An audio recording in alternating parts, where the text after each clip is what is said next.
reports, and Louisa had emailed me that they wouldn't be up until mid-July. Eric, who lived downstate but spent as much time in Chilson as he could, was new to Uncle Chip's marina. I'd met him a few weeks before and had turned down his invitation to dinner when I'd learned he was a doctor, and worse, a surgeon. I'd recently dated an emergency room doctor and had learned that with doctors, dates were things that were made to be broken. Maybe I was being prejudiced, but my reaction had been instant and instinctive. Luckily, Eric hadn't taken the rejection to heart.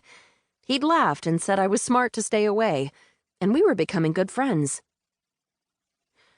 "Mrrr," Eddie said. "What was that?" Eric's spoon paused halfway up. I looked at Eddie. He's tired of hearing about the lack of depth in the Tigers' bullpen and would rather hear the law enforcement report. In a lot of ways, marina life was like being in a campground. Your neighbors were mere feet away, and if the wind was calm, you practically heard them breathing.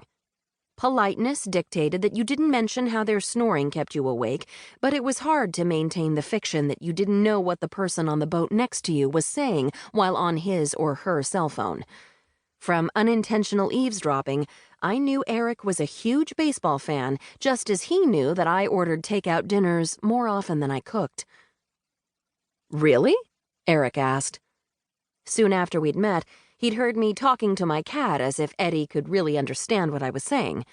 He'd laughed with only the slightest condescension, but when Eddie had responded with a conversational "mrrr," he'd stopped laughing and hadn't laughed since. "No idea," I said, flipping newspaper pages. "But I know I'm tired of hearing about pitching problems. Okay, here we go. Ready for the good stuff?" It hadn't been until I'd started dating Ash, a deputy with the Tonawanda County Sheriff's Office, that I'd become interested in the law enforcement tidbits that Sheriff Kit Richardson released to the newspaper. Ash said what made print wasn't the half of it, but the farcical half was certainly there. "Mrrr," Eddie said. Eric shoveled in a spoonful of cereal. "Fire away." I scanned the short paragraphs. Here's a happy one. Lost 6-year-old boy in the woods.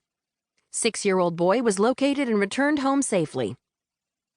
Eric swallowed and toasted the newspaper with his coffee mug. Score one for the good guys.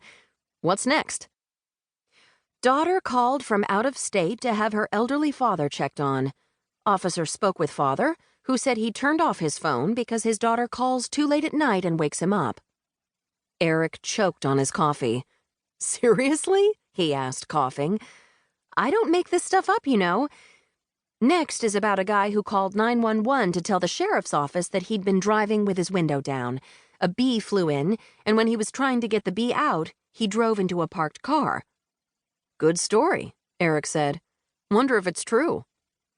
Smiling, I went back to the paper. Here's a call that someone had broken into a garage the night before a garage sale. Nothing was reported missing.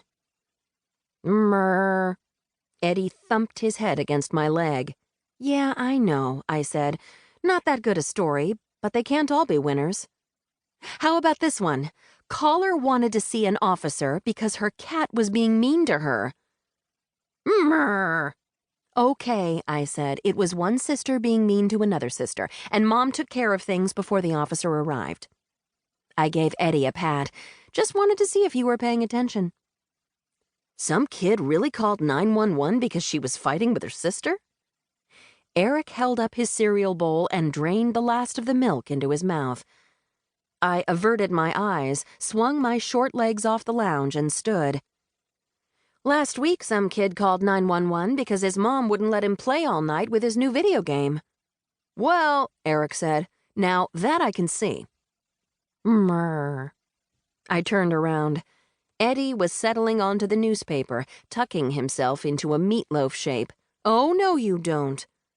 I rolled him gently onto his side and slid the paper out from underneath him, like a sleight of hand artist pulling a tablecloth out from under a table full of china. Unlike the china, however, Eddie yawned and stretched out with his front feet, catching the paper with one of his claws and yanking it out of my hand so it fluttered to the deck.